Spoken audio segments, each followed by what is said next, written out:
this video is already cursed. I went to export the audio to MP3 and the file was corrupted. So happy Spooktober. The Blair Witch is watching me.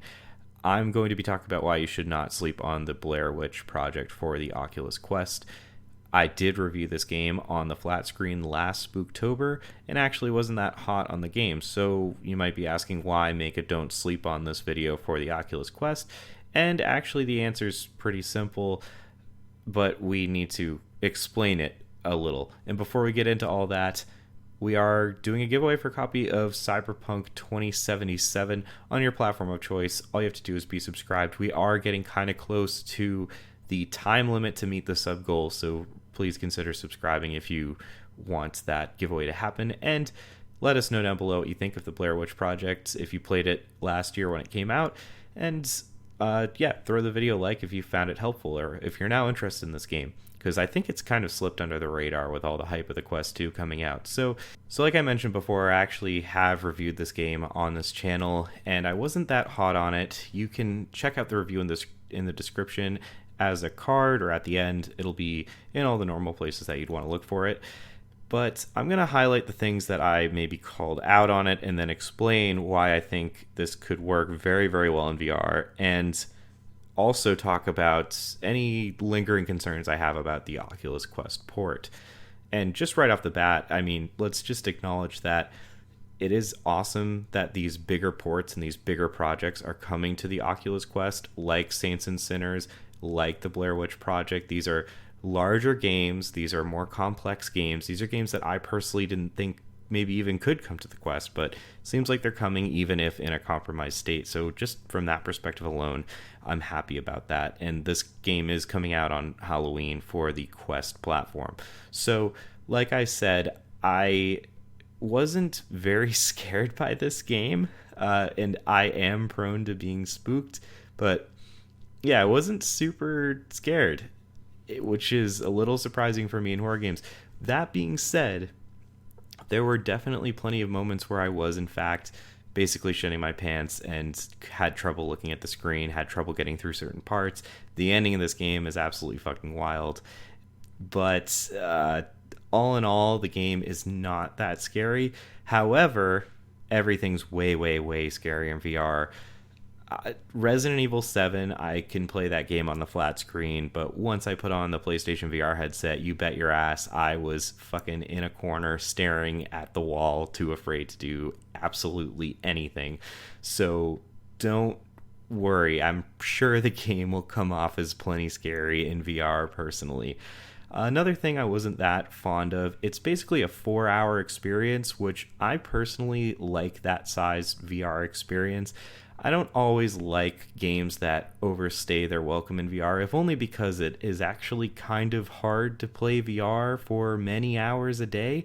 Sometimes I do like having things be around 4 to 10 hours. I think Half-Life Alyx is about as long as I'd want a campaign to go personally in VR, and maybe that's just because I'm a lazy ass, but that's just me. I think if you're going to be moving around, walking around, you're going to be sweating, you're going to be scared. It's nice to take the headset off every once in a while, play things in shorter bursts. That's just my opinion.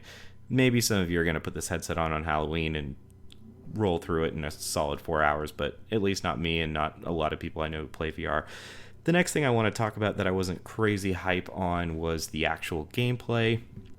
It is what I would describe to be a walking simulator, and it is what I would say has light puzzle solving in the game.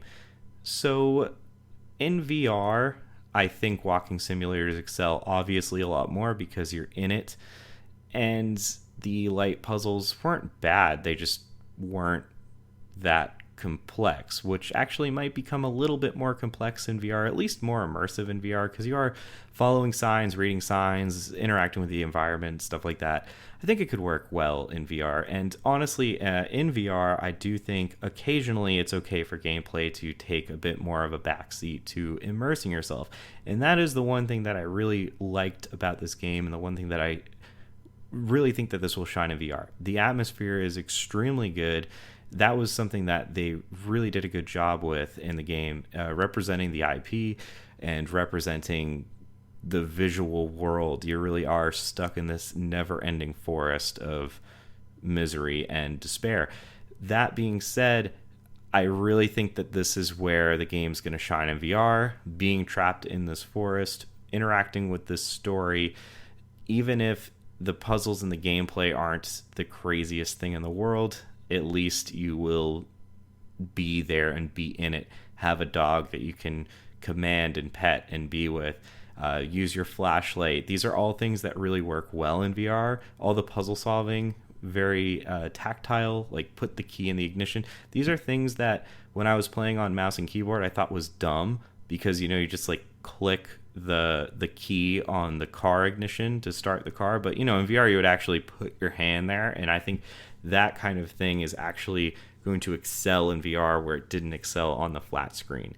Now, as a game, I think the biggest concern from this port is going to be the visuals. They do not look very similar at all. And where I highlighted that I'm actually very impressed with the VR footage that we've seen, the visuals compared to the actual 2D flat screen game are just not up to snuff. And I hope that the immersion of VR will be enough to take away from the visual setbacks, because I did find the visuals to be certainly important in delivering the final experience of Blair Witch on the flat screen.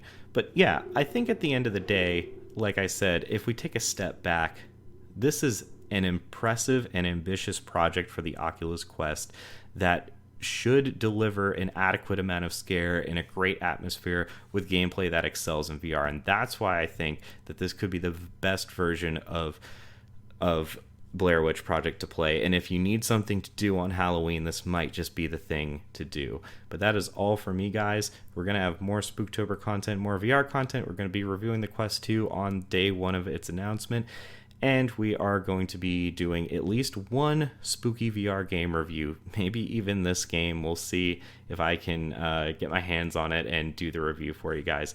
If you want it, let me know down in the comments. Until then, I will catch you next time.